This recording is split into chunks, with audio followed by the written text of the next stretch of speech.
Alors, dans ce petit exercice, nous allons voir comment lancer une détection des interférences et établir derrière une symbolisation des réservations nécessaires et à l'établissement d'une table de nomenclature de ces réservations à l'aide de l'outil de détection des interférences AutoCAD MEP. Alors, sur un fond de plan existant, nous allons lancer ici le module de détection des interférences qui se trouve dans la rubrique Analyse du ruban. Donc dans ce module, on va pouvoir analyser les collisions entre les interférents de qualité technique, à savoir les objets MEP, donc appareils divers, chemin de câble, gaine, pièces à vue multiple, suspente, tableau, etc. Et puis également, on va chercher à lire les collisions de ces objets entre eux et de ces objets avec d'autres types d'objets, soit de nature architecturale, comme les dalles, les murs, les dalles de toit, les éléments de structure, et également les solides. Ce qui permettra, dans certains cas, de travailler avec des fonds de plan n'étant pas nécessairement issus du module AutoCAD Architecture ou du module AutoCAD MEP, mais réalisés à l'aide d'un modeleur traditionnel sur AutoCAD ou éventuellement d'un autre logiciel.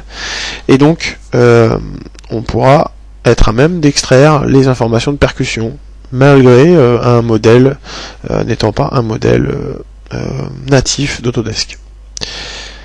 Voilà. Alors, d'autre part, il sera possible également, et on le verra dans une autre vidéo, de détecter et de marquer des jeux d'interférence, c'est-à-dire des espaces périphériques aux objets eux-mêmes, à considérer que, par exemple, tout objet de nature gaine percutant un mur marquera non seulement une percussion de son volume, mais également une zone de 50 mm, admettons, périphérique à ce volume, pourra être significative de la percussion.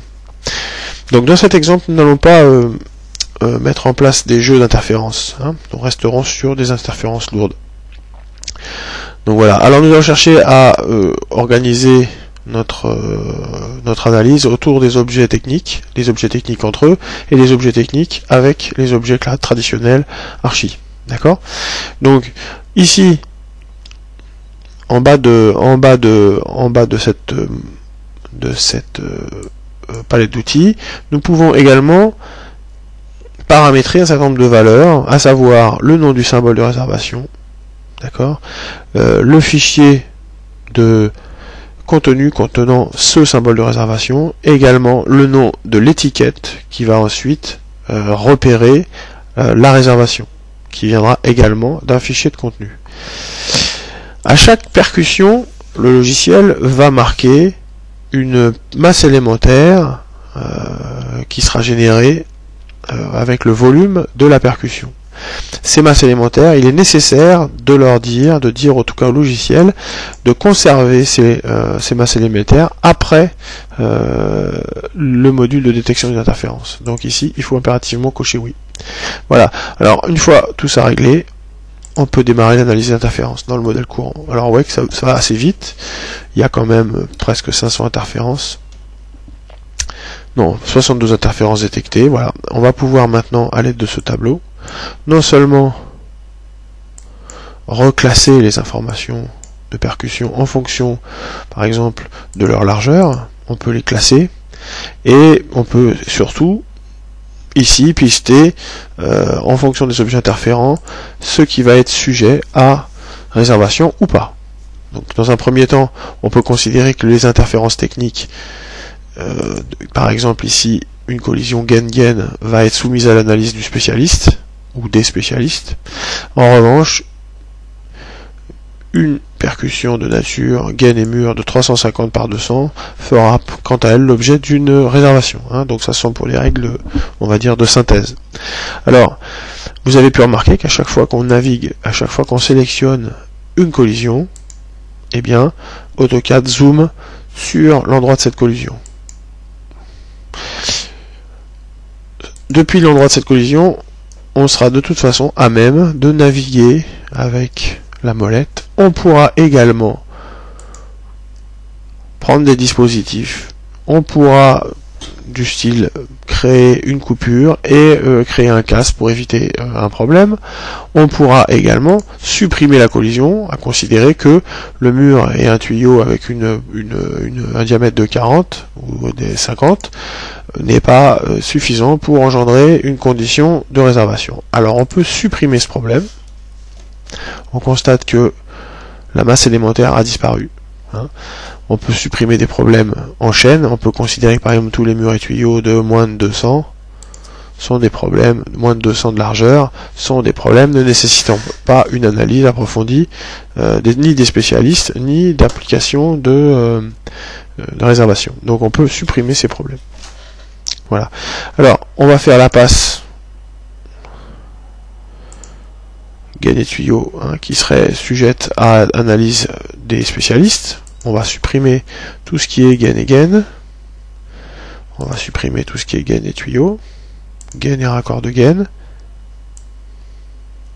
Pour ne considérer que gain et mur. Alors, on peut également sélectionner les problèmes en vrac.